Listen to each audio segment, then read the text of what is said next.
अस्सलाम वालेकुम रहमतुल्लाहि व बरकातुहू। मेरा नाम हकीम रियाजुद्दीन है। मैंने होम्योपैथिक और फाज़िल तिब्बी वजाहत दोनों कोर्स किए हैं। इस फील्ड में काफ़ी तरीक़े से मैं यूट्यूब का इस्तेमाल कभी करता हूँ, कभी नहीं करता, कभी बिल्कुल स्किप कर देता हूँ। तो पिछले कुछ अरसे से एक मेरे पास वीडियोस पोस्ट आनी शुरू हुई। मैं बहुत ज़्यादा मुतासिर हुआ। मुझे लगा कि यूट्यूब इस्तेमाल करने का बहुत ज़्यादा फ़ायदा है, और हकीकी मायनों में इतना तवील तजुर्बा होने के बावजूद मैंने ज़िंदगी में बहुत कुछ सीखा इनसे मेरी ज़ाती मुलाकात नहीं हो सकी, ना हुई, और मुझे स्पेशल ही जाना पड़ेगा इनसे मिलने के लिए, क्योंकि हमसे दूर हैं काफ़ी। फील्ड के एतबार से बिल्कुल मुख्तलिफ हैं हमसे।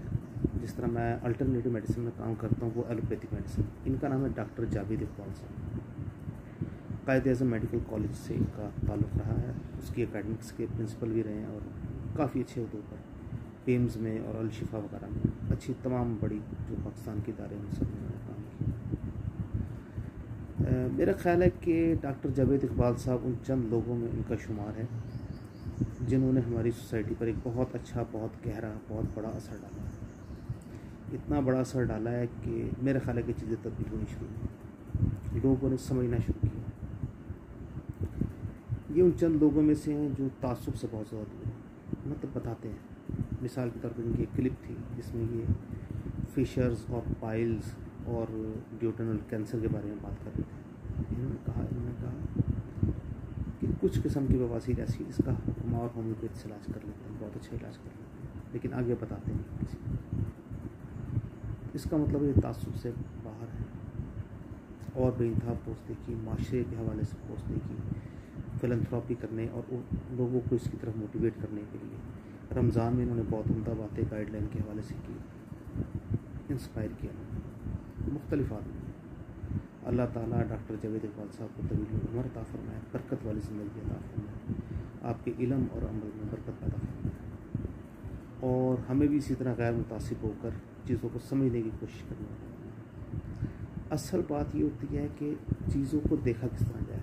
हम चीज़ों को सिर्फ एक रुख से देखते हैं, जबकि उसके कम से कम 2 एस्पेक्ट मज़ीद और होते हैं। यानी कम से कम दुनिया 3D तो है ना, 3 एक्सिस तो होते हैं ना, लेकिन हम आदी हो जाते हैं चीज़ को सिर्फ एक ही जगह से, एक ही तरीके से देखने का। जब हम उसको सिर्फ एक ही तरीके से देखेंगे तो मुकम्मल तस्वीर तुम्हारे सामने नहीं आ सकती। जिस तरह मौलाना रूम ने अपनी हिकायत में बयान फरमाया कि 4 नाबीना थे, उन्हें एक बंद कमरे में रखा गया और उस कमरे में हाथी को छोड़ा गया और उनसे कहा, अब ये देख कर बताओ कि क्या है।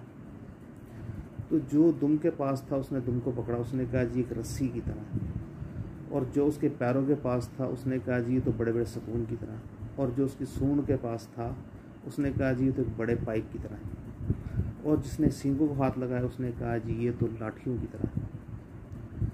तो हाथी अपनी जगह मुकम्मल मौजूद था, लेकिन उसको समझने के लिए वो नज़र मौजूद नहीं थी। मेरा ख़्याल है कि हमारे माशरे में वो नज़र अगर कोई शख्स पैदा करवा रहा है तो उसका नाम डॉक्टर जावेद इकबाल है। आप लोगों से मैं रिक्वेस्ट करूँगा कि डॉक्टर जावेद इकबाल साहब के चैनल को आप देखिए, समझिए, सब्सक्राइब कीजिए, और उनके इल्म और अमल में बरकत के लिए दुआ कीजिएगा। असल बात ये नहीं कि मेरी पैथी क्या, उनकी पैथी क्या, असल बात यह है कि उनके लेक्चर्स का, उनकी पोस्ट का हमारे माशरे पर असर क्या पड़ रहा है। तो असर बहुत ही ट्रेमेंडस है, बहुत ही शानदार है, और मेरा ख़्याल है कि लॉन्ग लास्टिंग भी होगा, क्योंकि बहुत ही बाअदब आदमी है। तो अदब वाले आदमी का असर भी बहुत तवील अरसे रहता है। तो हमें तो सिर्फ यही रहेगा गिला कि इन्होंने पहले क्यों नहीं शुरू की पोस्टें। हमें भी इनसे बहुत ज़्यादा बहुत कुछ सीखने को मिल जाता। बिलखसूस जो अभी कोरोना के हवाले से पोस्टें डाल रहे हैं, मतलब एक इनकी पोस्ट मैंने देखी है, अगर हमारे किसी प्यारे को कोरोना हो जाए तो क्या किया। हसास आदमी हैं तो इस टॉपिक पर पोस्ट कर रहे हैं। तो आप लोगों से भी दरख्वास्त है कि चीज़ों को एक से ज़्यादा पहलू से देखने की कोशिश कीजिए, चीज़ों को समझने की कोशिश कीजिए। वमा अलैना इल्लल बलाग। अस्सलामु अलैकुम।